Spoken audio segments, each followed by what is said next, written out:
pemerintahan yang mampu membawa Indonesia menuju Indonesia Emas 2045.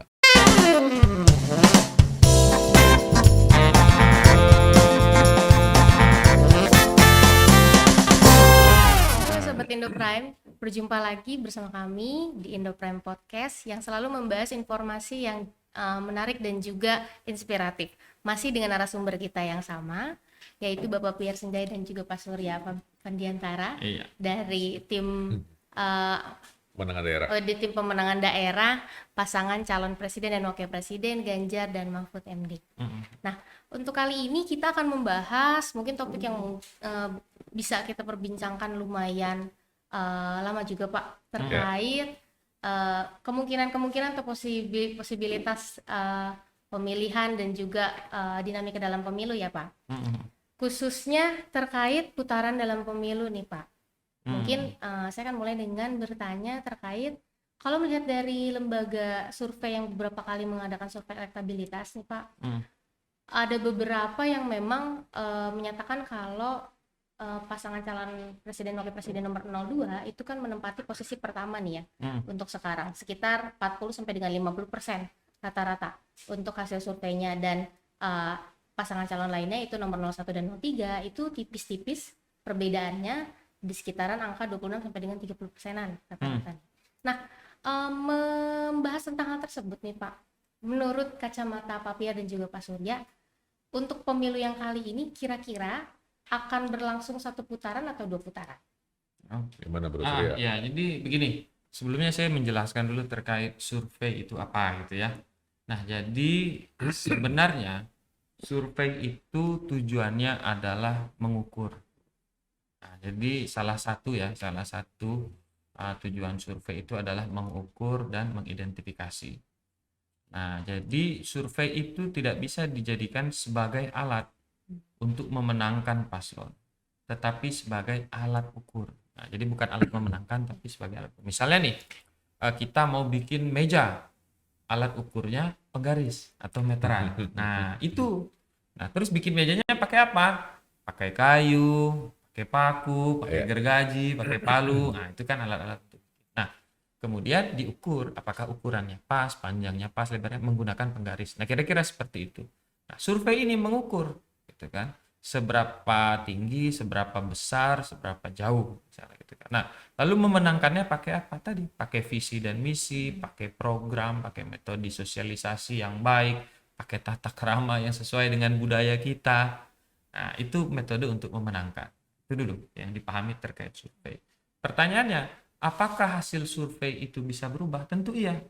Nah, jadi setelah si pasangan calon melakukan program-program, menyampaikan visi misi, menyampaikan metode pemenangan, baru diukur apakah naik atau turun. Lalu diukur lagi apakah naik atau turun. Nah, berdasarkan hasil pengukuran kemarin, kira-kira kayak gitu. Sementara tadi kalau bahasanya Mbak Gebi, paslon 02 masih unggul. Pertanyaannya, apakah bisa berubah? Tentu bisa berubah.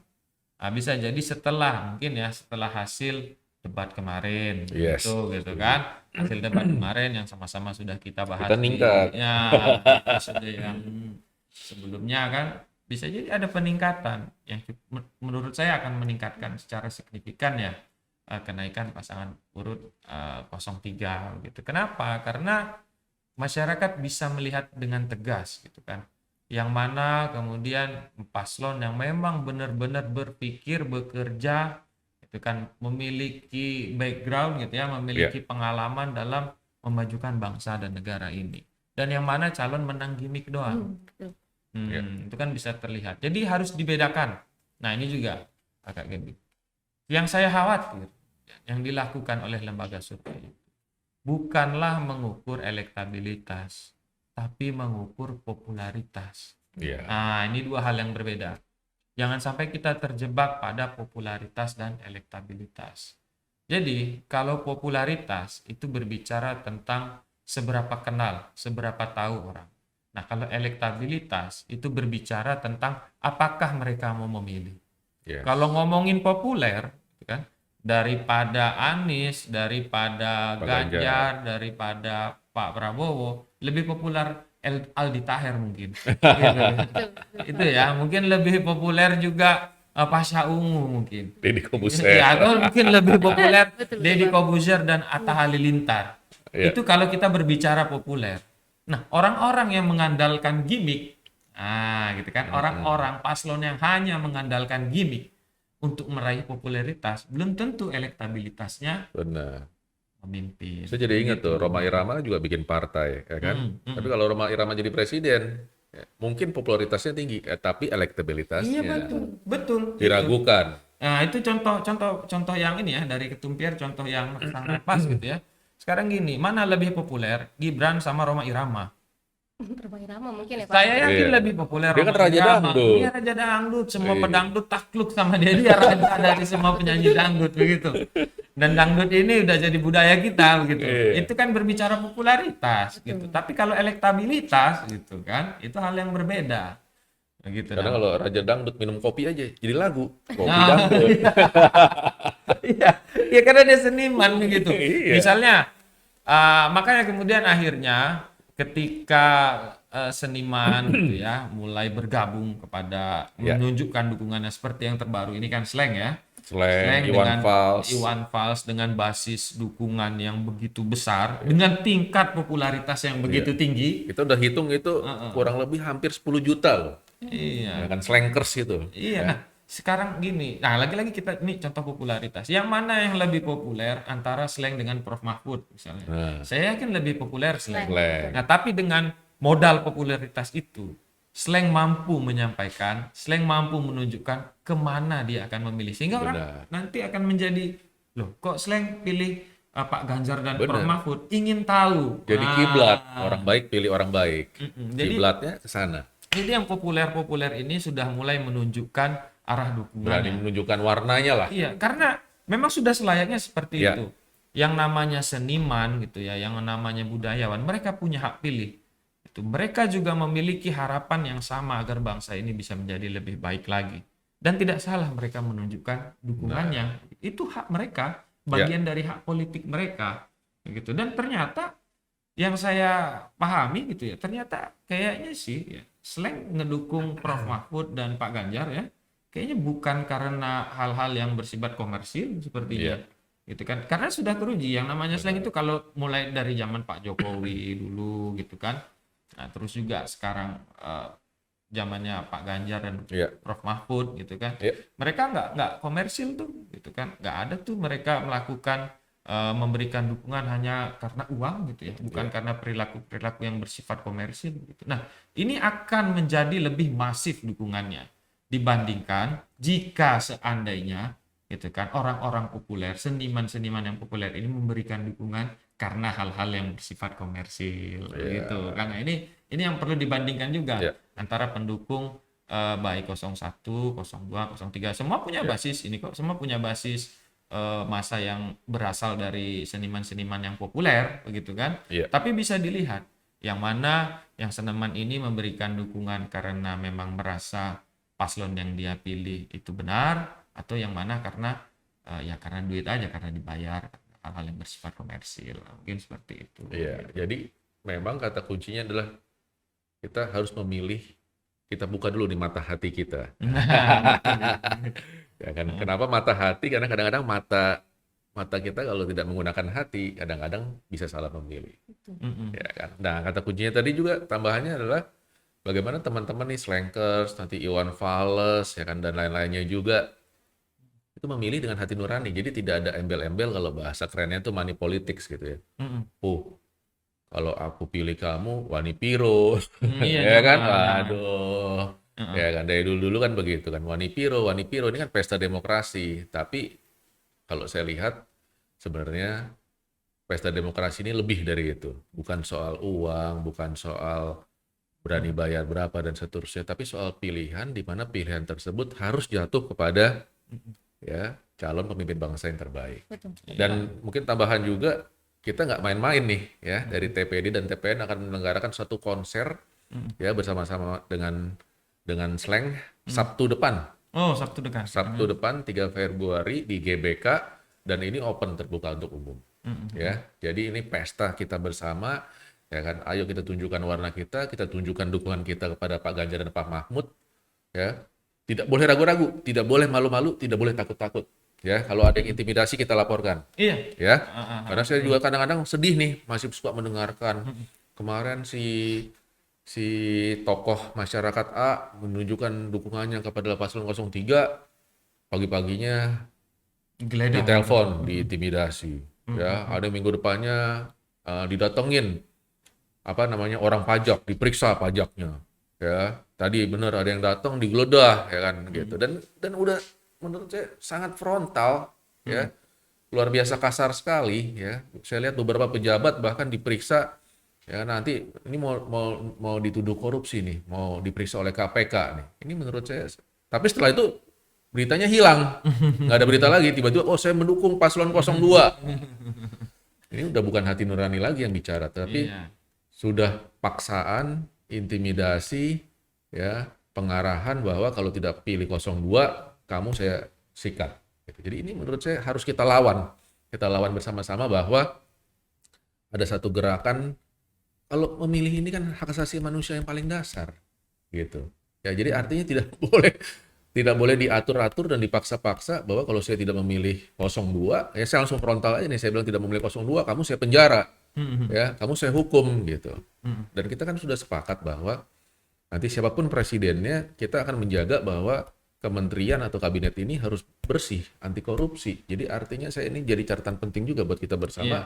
Memang gerakan anti korupsi, ya, sikat para pejabat yang memang berkorupsi, gitu. Jadi kalau menurut saya, kalau misalkan ternyata diperiksa oleh KPK dan terbukti, tangkap aja, nggak perlu kamu pilih 02, kalau nggak saya tangkap, gitu. Aduh, ini jadi transaksional sekali. Saya lihat, gitu. Dan menjadi satu, dan ini pemberitaannya udah kemana-mana, gitu. Jadi satu pembelajaran politik yang menurut saya buruk, ya, bagi generasi muda. Generasi muda baca si pejabat A diperiksa, ya, tetapi tidak ditangkap. Kemudian tidak ada beritanya, penjelasannya, gitu. Tapi 2 hari 3 hari kemudian mendukung 02. Jadi artinya semua orang yang berindikasi terlibat korupsi mendukung 02 dong. Kondisinya koruptor. Jadi kita lawan. Berarti mereka tidak anti korupsi loh. Mereka pro kepada korupsi. Ini yang harus kita lawan. Kenapa? Kalau enggak kita kan balik lagi kepada masa lalu bangsa Indonesia yang kelam, gitu. Ya. Jadi artinya apa? Selalu dibilang pengusaha. Saya sih nggak setuju bahwa pengusaha itu mendukung pemerintahan yang korupsi. Saya nggak setuju. Ya kan? Saya juga seorang pengusaha, ya. Pasti kita akan mendukung pemerintahan yang mampu membawa Indonesia menuju Indonesia Emas 2045. Dan menurut saya kalau sampai Pak Ganjar ini gagal untuk memimpin Indonesia, saya rasa habislah kita Indonesia. Mimpi kita Indonesia Emas 2045. Kenapa? Kita akan kembali lagi ke zaman dulu, di mana pembangunan berhenti, di mana korupsi merajalela, ya kan? Dan pada akhirnya ini pembelajaran yang buruk bagi generasi muda kita. Kalau mau kaya raya, jadi pejabat aja, korupsi. Kamu nanti kaya raya 3 turunan. Ini kan satu pembelajaran politik yang jelek sekali. Benar nggak, Bro Surya? Nah ini, menurut saya, apalagi Bro Surya sebagai dosen ini satu pesan politik, ya, yang sangat penting untuk disampaikan pada generasi muda adalah kita juga mengacu dong pada negara-negara yang berhasil untuk memberantas korupsi. Singapura hukumannya penjara seumur hidup. Ya, negara China hukumannya langsung hukuman mati. Ya kan? Jadi artinya, ya, kita sangat mendukung nih Profesor Mahfud untuk menegakkan hukum di Indonesia, memberantas korupsi, tapi kita juga butuh dukungan teman-teman dan masyarakat Indonesia untuk juga bisa ketika 14 Februari datang ke TPS dulu nih. Jangan golput, ya. Jangan saya mau jalan-jalan liburan nanti mau pergi ke luar negeri aja. Saya juga kadang-kadang sedih tuh. Ya, sedih. Nah, saya harapkan sih generasi muda nggak seperti itu. Ya, antusias datang ke TPS 14 Februari, pilih 03. Ya, Pak Ganjar dan Pak Mahfud, ya coblos gitu. Kalau perlu, ya kan, foto nih, saya bangga nih, saya udah mengikuti pemilu, ya. Kemudian saya pilih paslon 03. Iya. Nah, saya kembali ke tadi, apakah 1 putaran atau 2 putaran? Mari kita analisis sama-sama ya secara statistik. Jadi jumlah penduduk Indonesia itu dominasinya ada di Jawa. Itu Ya. berdasarkan data statistik. Nah, lalu kemudian pertanyaannya, bagaimana peta gitu ya dukungan di Pulau Jawa? Ya. Nah, sekarang ada 3 provinsi besar di Jawa. Kita kerucutkan lagi. Jadi Indonesia, Jawa, sekarang kita ternyata ada 3 provinsi besar. Yang pertama Jawa Barat, yang kedua Jawa Jawa Tengah, yang ketiga Jawa Jawa Timur. Timur.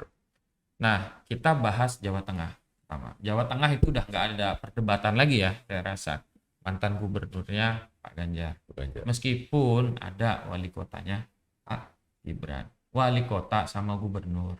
Tapi beda loh, yang satu 2 periode 10 tahun, yang satu 2 Iya. tahun. Iya, anggap kita asumsikan nih Iya, kalau kita iya. ini karena kita kan nggak bisa membaca masa depan, kita mengukur hari ini ya. Iya. Kita asumsikan semua warga kota Solo, misalnya contoh, saya yakin pun enggak gitu kan, misalnya dukung Mas Gibran, karena Mas Gibran itu dipilih bukan karena Mas Gibran, karena mereka pendukung PDI dari awalnya, karena Ya, PDI PDI sangat besar. Perjuangan. Jadi dibedakan, memilih karena memang itu basis partai gitu kan, dan memilih karena memang popularitas individu. Nah, contoh popularitas individu itu seperti apa? Misalnya kayak di Jawa Barat Pak Ridwan Kamil, itu popularitas individu. Atau misalnya DKI Jakarta Ya. Pak Anies, itu karena popularitas individu. Nah, kalau di Jawa Tengah itu karena basis partai.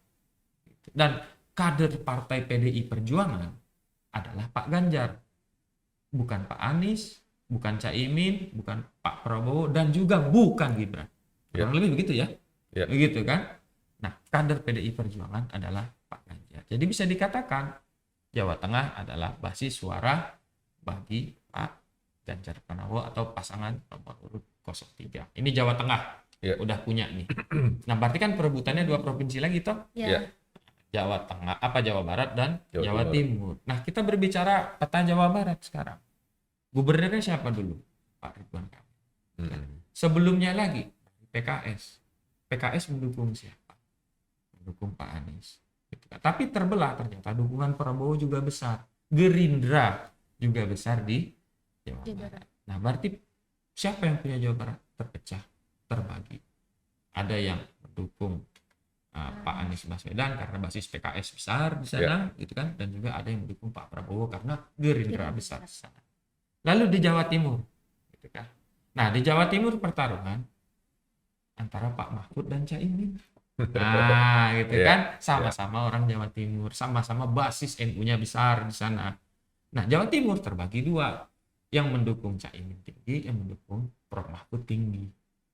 Nah, meskipun ada Bu Khofifah yang kemudian akhirnya menyatakan dukungannya kepada pasangan urut 02 ya terakhir ya. Nah, berarti terbagi 3 Jawa Timur. Jawa Barat terbagi 2. Sementara jadi kayak logat Madura. ya karena kita kan ngikutin ini Prof Mahfud Bagi 2. itu kan. Nah, sementara yang tengah full. Ya. Nah, bagaimana mungkin dengan kondisi peta seperti ini ada pasangan calon yang mengklaim mereka menang 1 periode, 1 putaran, maaf. Bagaimana mungkin melihat kondisi ini gitu loh? Dari mana begitu maksudnya gitu kan? Bisa klaim ini bisa selesai dalam 1 kali putaran. Ya. Sementara punya basis di Jawa aja enggak. Benar. Gitu. Mau bilang Jawa Barat punya dia, enggak juga dukungan Anies besar kok di situ. PKS besar situ pernah jadi gubernur 2 periode. Mau bilang Jawa Timur punya mereka, enggak juga. Gitu kan. Prof Mahfud asli orang Jawa Timur. Kemarin pakai baju adat Madura, bangga dia menjadi orang Madura. Begitu. Bagaimana mungkin Lupa itu? itu aja celuritnya nggak dibawa. Itu kan maksud saya, cobalah. Ya. Memang kalau berbicara hasil survei mungkin saja gitu kan, mungkin saja hasilnya hari ini seperti itu. Tapi kalau rasanya kalau kita membaca data statistik tadi yang saya paparkan, rasanya kok bisa berubah jauh ya. Maksudnya begitu kan. Jadi make no sense gitu kalau kemudian Pilpres ini selesai dalam 1 putaran dan dimenangkan oleh pasangan urut 02 yang tidak memiliki basis besar di Pulau Jawa. Nah, itu yang pertama. Lalu yang kedua, justru kalau kita berbicara dalam peta tadi, jangan-jangan yang menang 1 suara justru 03. Ya. 1 putaran 03. adalah 03. Kenapa? Karena punya basis Jawa Tengah dan sebagian Jawa Timur. Anggaplah sepertiga Jawa Timur. Itu kan cukup untuk memenangkan dalam 1 putaran. Maksudnya seperti itu. Meskipun ada pulau lain ya. ada Pulau Sumatera ya terbagi juga di Sumatera, Kalimantan terbagi juga, Sulawesi terbagi, apalagi di Papua gitu kan, didominasi oleh partai-partai yang lainnya juga. Demokrat ada di sana gitu kan, PDI ada di sana. Nah, maksud saya seperti itu. Jadi kita kalau kalau memberikan analisis itu coba berdasarkan data, realita, fakta. Boleh sih punya target selesai dalam satu putaran gitu kan. Cuman Tapi itu kan target, iya, mimpi. iya, cuman harus realistis memasang target Dulu itu. seperti kayak siapa tuh? Yang orang Nasdem kan, Iya. mimpi jadi presiden, dia pasang billboard banyak-banyak. Kan nggak apa-apa, tapi ternyata yang maju Caimin. Yang maju Anies Baswedan. Iya, maksudnya begitu. Gitu. Harus. Jadi kalau saya bilang tadi itu kan adalah brand stigma atau yang coba dibangun. Ya. Wah, sugesti nih, dibentuk sugesti bahwa paslon 02 akan menang. Tapi saya juga merasa bahwa berdasarkan prediksi kita bahwa pemilihan kali ini akan berlangsung 2 putaran. Kenapa? Karena memang kekuatannya hampir merata, ya. Hampir merata, 01 bagus, 02 sedang-sedang saja, 03 juga bagus gitu. Jadi saya rasa memang pada akhirnya merata. Kenapa? Karena memang ada 3 calon gitu. Kemudian maju ke 02, setelah itu kita akan ini lagi ada 2 pilihan. Nah, ketika 2 pilihan ini baru ya kan, suara ini terpecah 2, terbelah 2. Ya, kalau saya bilang sih rata-rata ya, bukannya saya Mama Loren atau siapa nih paranormal atau bagaimana bicara ya. Tapi saya yakin tidak akan jauh dari perkiraan-perkiraan atau hasil survei. Tapi tadi saya setuju dengan Bro Surya bahwa hasil survei itu harus dilihat berdasarkan elektabilitas, bukan popularitas. Jadi artinya perkiraan ya rata-rata 30% merata lah ya. Gitu. Mungkin hanya ada satu presiden yang 40% lebih, tetapi juga tidak akan bisa menyentuh angka 50% plus 1 ya. Jadi sekali lagi kita jangan terlalu makan hoax seperti ini. Yang paling penting adalah ketika 14 Februari, yuk bersama-sama ke TPS ya, kita tentukan pilihan kita bersama ya, yaitu Pak Ganjar Mahfud 03 ya, kita kawal nih suaranya. Nah, kadang-kadang juga saya mau garis bawahin juga nih, aku nanti milihnya kalau putaran 02 aja. Nah, saya lagi nih, ini teman-teman yuk bersama-sama, tidak usah tunggu-tunggu. Jadi artinya memang kita sebagai warga negara berkontribusi secara aktif ya. Artinya putaran 1 kita nyoblos, putaran kedua kita juga nyoblos gitu. Artinya kita sama-sama menjaga tadi marwah bagaimana ya kan, supaya Pak Ganjar, Pak Mahfud ini bisa menang. Gitu. Jadi gaspol terus, kawal terus, hadir terus. Kalau jangan malah kita bilang, saya putaran pertama saya mau liburan dulu, nanti saya mau aktifnya di putaran kedua. Bahkan saya lihat beberapa teman-teman saya juga yang saat ini sedang berlibur luar negeri ya, sudah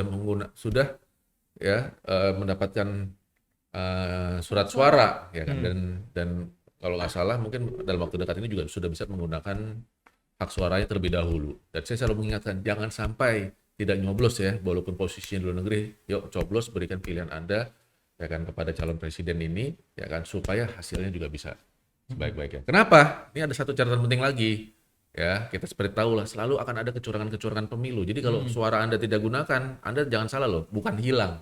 Suara Anda akan digunakan ya kan oleh tadi hantu-hantu ya katanya ya, atau bocah-bocah hantu untuk memilih-milih yang tidak sesuai dengan pilihan kita sebenarnya. Jadi artinya tetap gunakan hak pilih kita sebaik-baiknya ya, pilih, jangan sampai nanti malah justru karena kita tidak memilih, tidak hadir di TPS, akhirnya hak suara kita digunakan oleh orang lain. Nah, ini jadi catatan nih. Betul.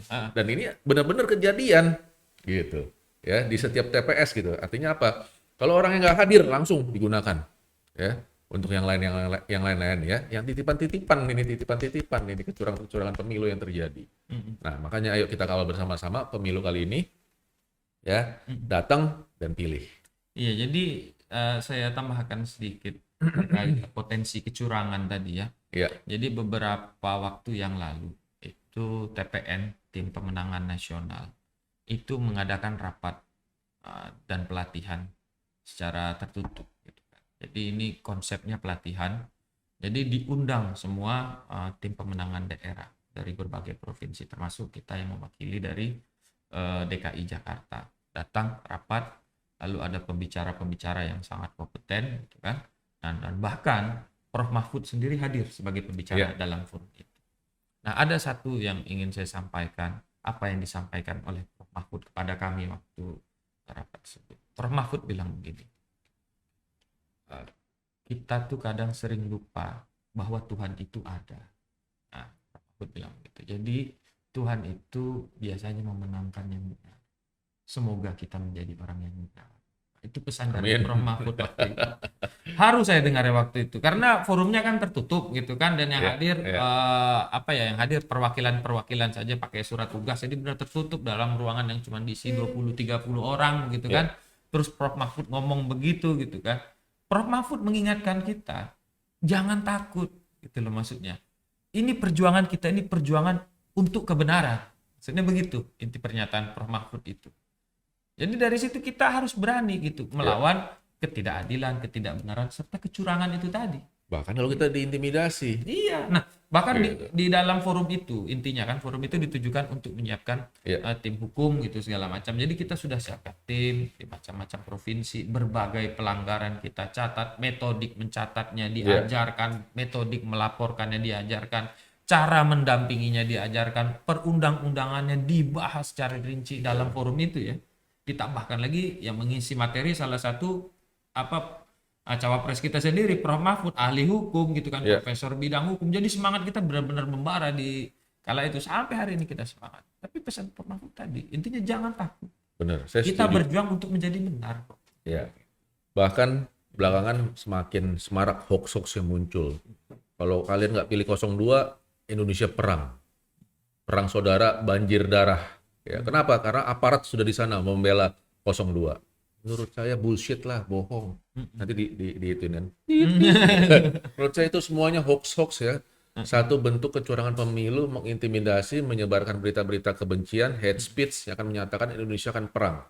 Ya kan, Indonesia akan banjir darah. Ya akan terjadi keributan seperti dulu ya tahun 98 gitu ya. Jadi menurut saya tidak usah takut ya. Saya rasa ini Indonesia juga jelas negara hukum, dan saya pikir juga aparat juga pasti masih memiliki hati nurani untuk membela kita semua. Iya, betul. Gitu. Jadi, waduh, kalau ada isu, kalau nggak pilih 02, Indonesia keributan. Bohong lah menurut saya. Iya, mungkin betul mereka sifatnya komando ya, dari rantai komandonya ada dari atas ke bawah. Tapi mereka juga manusia, punya akal sehat, punya hati nurani, tahu yang mana yang benar, yang mana yang salah. Jangan lupakan itu pesan Prof. Mahfud. Dan Tuhan itu ada, kita nggak perlu takut, maksudnya begitu loh. Itu cara Mahfud menyemangati kami, menyemangati kita di TPD. Gitu. Jangan takut. Gitu. Memang potensi kecurangan itu ada dan besar di depan mata, tapi kita jangan takut, kita lawan, kita buktikan secara hukum. Gitu. Benar. Jadi kalau ada isu akan perang saudara, Indonesia hancur, dan seterusnya, menurut saya justru ini yang kita jaga. Iyalah. Kalau kita nggak pilih 03, justru Indonesia bisa gagal nih, ya. Ini yang menurut saya nih di twisted, diputer-puter, dibalik-balik, ya kan, secara psikologis supaya para pemilih takut untuk milih 03. Iya, maksudnya, iya.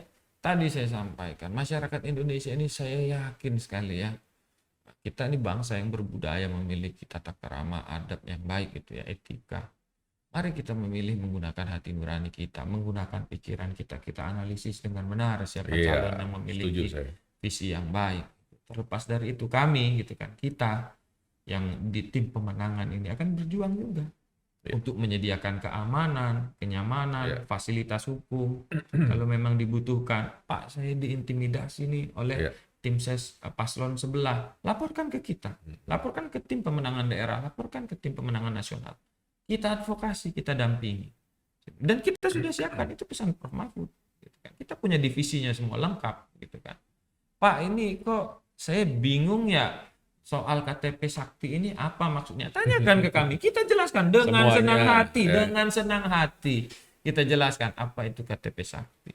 Pak ini program buruh naik kelas gimana sih maksudnya? Kita jelaskan dengan senang hati. Jadi internet gratis ini sama makan siang gratis bagusan mana Pak? Kita jelaskan. Benar. Jadi pemilu itu kan dari dulu ya, mungkin buat teman-teman generasi muda tuh belum familiar. Jadi pemilu itu harusnya luber, langsung, umum, bebas dan rahasia. Jadi sekali lagi jangan takut untuk memilih. ya. Pilihlah sesuai dengan hati nurani Anda. Saya lihat dalam beberapa bulan kampanye ini berita sudah begitu banyak, ya kan. Kemudian pilihlah yang terbaik yang mampu memimpin bangsa Indonesia ke depan. Ya, tetapi sekali lagi bentuk intimidasi, hoax ini harus kita lawan, ya, dan jangan takut dibilang nanti kalau pilih 01, pilih 03, pilih ini dan itu, Anda akan diintimidasi, Anda akan kita tangkap dan seterusnya. Lawan menurut saya. Iya, saya juga, iya itu juga pesan ke teman-teman jurnalis ya, wartawan gitu ya. Janganlah takut untuk mengungkapkan hal-hal ya kalau memang ada kesalahan. Kita ambil contoh misalnya majalah Tempo kan, beberapa Konsisten. kali sangat berani gitu. Menurut saya sangat berani ya melawan rezim dalam tanda kutip gitu ya, menyuarakan pendapat mereka gitu kan, memberikan pemberitaan yang sebenarnya menyudutkan ya, mungkin menyudutkan pemerintah hari ini. Itu berani gitu. Kalau memang merasa benar, kenapa harus takut? Iya. Nah, itu yang ingin saya sampaikan ke rekan-rekan jurnalis gitu. Kalau memang ternyata realitanya ada kecurangan-kecurangan, atau kalau memang realita faktanya gitu kan, ada tekanan-tekanan intimidasi, ya sudah beritakan saja itu semua. Jangan takut sama intimidasi-intimidasi itu, gitu maksud saya. Saya juga mau apresiasi teman-teman mahasiswa di berbagai daerah dan provinsi yang kemarin juga bersama-sama melakukan demonstrasi, ya kemudian kita juga kontra, ya kita tidak setuju dengan adanya dinasti politik. Nah ini betul. Gitu. Karena dinasti politik ini memang tidak ada yang positif, ya. Kalau 02 bilang tim suksesnya dinasti politik itu sehat, dinasti politik itu baik, ya buktikan saja dinasti politik yang baik. Karena itu berhubungan dengan semuanya KKN. Ya, kalau kita udah bicara dinasti, apalagi di dalam politik, berarti KKN. Korupsi, kolusi, dan nepotisme, ya kan, dan ujung-ujungnya tidak ada yang hasilnya akan untuk bangsa dan negara. Pasti ujung-ujungnya adalah untuk kepentingan kelompok sendiri, untuk kepentingan pribadi, akan memperkaya dan akhirnya merugikan bangsa dan negara. Nah itu terkait mahasiswa BEM tadi. Nah itu saya suka sekali. Apresiasi banget ya teman-teman itu ya. Itu baru namanya potret Gen Z milenial Indonesia. Ketua BEM UI. Nah, itu baru namanya Gen Z. Itu baru namanya generasi milenial. Tapi hati-hati tuh. Dia udah dituduh katanya melakukan kekerasan terhadap pacarnya. Enggak. Ya kan? Nah, itu dia. Begini loh, terlepas dari itu ya. Begini, itu baru potret yang tepat gitu. Ini anak muda Indonesia banget. Pintar, mahasiswa UI, berani, kritis. Itu ya. Bukan bocah kosong gitu loh maksudnya. Ini baru anak muda cerdas, Ini baru anak muda Indonesia gitu kan. Ya. Terus BEM UGM gitu kan. Nah, itu yang menurut saya masyarakat harus bisa menilai yang mana potret yang seharusnya bisa menjadi contoh dan memilih ke arah mana itu bisa dilihat dengan jelas. Mungkin seperti itu. Kembali ke pembahasan mungkin ya Pak, sebelum terlalu jauh. Mungkin ini juga tadi sedikit jangan ataupun insight dari para narasumber kita ini bisa menjadi notes juga ya, bisa di-take notes juga oleh para pemilih muda, oleh para sobat Indoprime untuk selanjutnya nanti menentukan pilihannya seperti apa. Kembali ke pembahasan yang tadi Pak, untuk putaran 1 dan putaran 1 atau putaran ada 2 putaran terkait dengan pemilihan. Saya melihat tentunya sebagai tim pemenangan daerah pasti optimis ya Pak. Paslon 03 lulus. Bukan optimis, berdasarkan data memang. Nah, berdasarkan hal itu Pak, menurut Bapak nih, menurut Bapak narasumber, nanti yang akan menjadi kompetitornya kira-kira siapa? Jadi begini, kalau kita menganalisis ya berdasarkan data tadi kan pemetaannya sudah saya sampaikan. Nah, yang menjadi basis sebenarnya yang menentukan itu basis suara dari 01. Yang saya lihat begitu. Nah, karena basis suara 01 ini menguasai wilayah Jakarta dan sebagian Jawa Barat. Mereka tidak dominan, tetapi kemudian mempengaruhi cukup besar. Nah, gitu ya kira-kira. Nah, lalu kemudian pertanyaannya, kalau misalnya 2 putaran, siapa yang akan lolos di putaran kedua? Ya, misalnya contohnya begitu. Kalau saya sih, kalau melihat peta tadi yang saya sampaikan, jangan-jangan 03 yang lolos satu putaran Amin. langsung menang. Kobul, Karena kobul. iya, karena Kalau amin, datanya seperti itu Iya. tadi, analisis data. Kita cukup optimis lah ya. Iya, berdasarkan datanya seperti itu, dengan modal Jawa Tengah yang begitu besar dan sebagian Jawa Timur, saya rasa cukup untuk memenangkan dalam satu kali putaran. Kira-kira kan Iya. seperti itu gitu. Nah, Iya.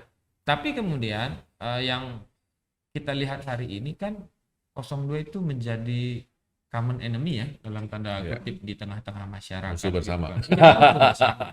Jadi begini, para pendukung 01 itu nggak suka sama visi misi dan kebijakan 02, baik itu etika, nepotisme, segala macam. Begitu juga pendukung 03. Nah, rasionalisasinya saja begitu kan. Iya. Memang nggak bisa dalam era demokrasi hari ini setiap satu orang menentukan suaranya masing-masing gitu. Dan saya yakin kayaknya kok grassroots dari 01 kalau seandainya anggaplah ini, kalau seandainya dua putaran yang bertarung adalah 02 dan 03, kayaknya nggak mungkin deh dia pilih 02. Ah, kira-kira seperti ini grassroots-nya ya.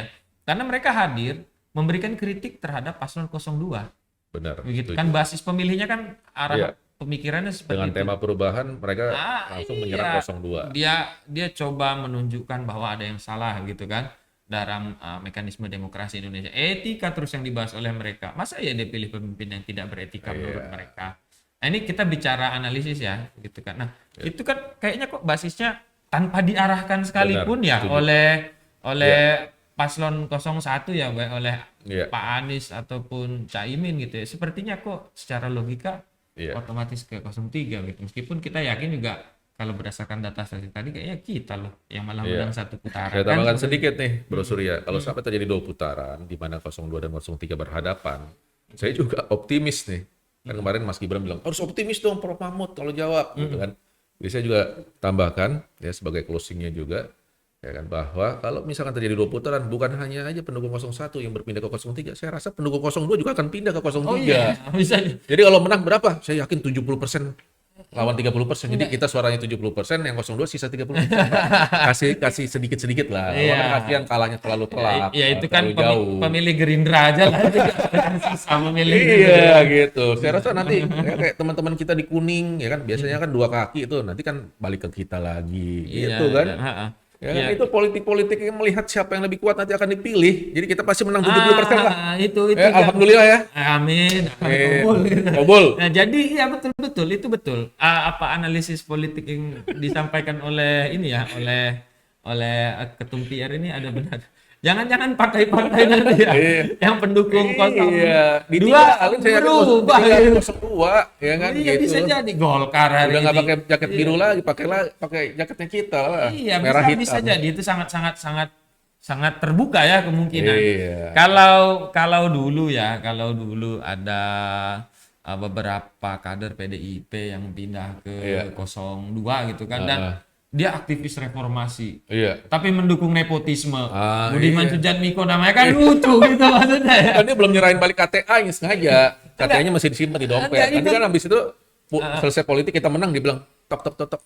Iya. Ya kan kulon nuwun mau balik dong ya. Iya, nah, ini yang perlu dipahami. Misalnya kayak kejadian Budiman, dia aktivis 98, aktivis reformasi. Ya. Waktu itu belum Gibran yang diputuskan. Gak ada yang kenal Gibran coy. Iya. Lalu tiba-tiba yang jadi cawapresnya Gibran. Lah ini gimana mau aktivis demokrasi 98 tapi mendukung nepotisme begitu kan? Itu media asing loh yang ngomong nepo boy itu begitu kan?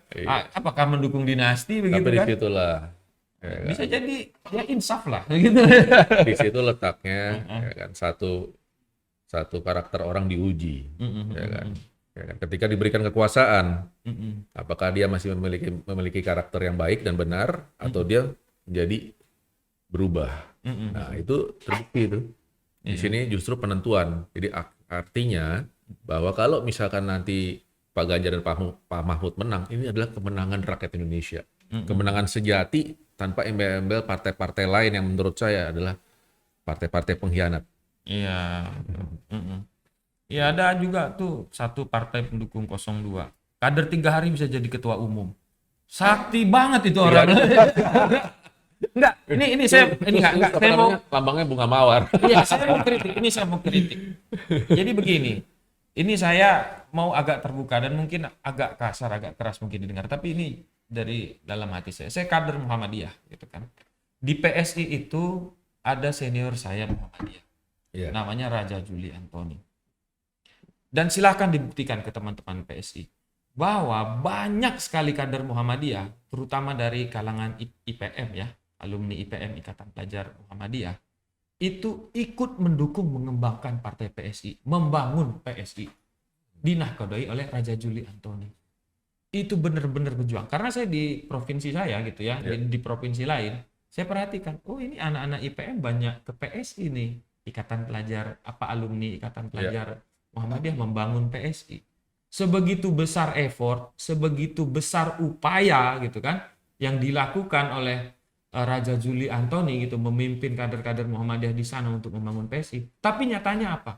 Gak bakalan bisa dia jadi ketua umum. Bukan anak presiden, bos. Gitu maksudnya. Jadi padahal udah bertahun-tahun ya, anak presiden langsung 2 hari 3 hari langsung jadi ketum. Jadi ketum. Maksud saya begini, untuk katanya partainya partai presiden. Iya, maksud saya untuk teman-teman Muhammadiyah, sesama kader Muhammadiyah yang masih mendukung PSI, gitu kan. Ini pesan saya. Udahlah bro, keluar aja maksudnya. Setuju. Mau sampai kapan kalian di sana? Mau kalian berdarah-darah di PSI, kalian bukan anak presiden, nggak bakal jadi ketua umum.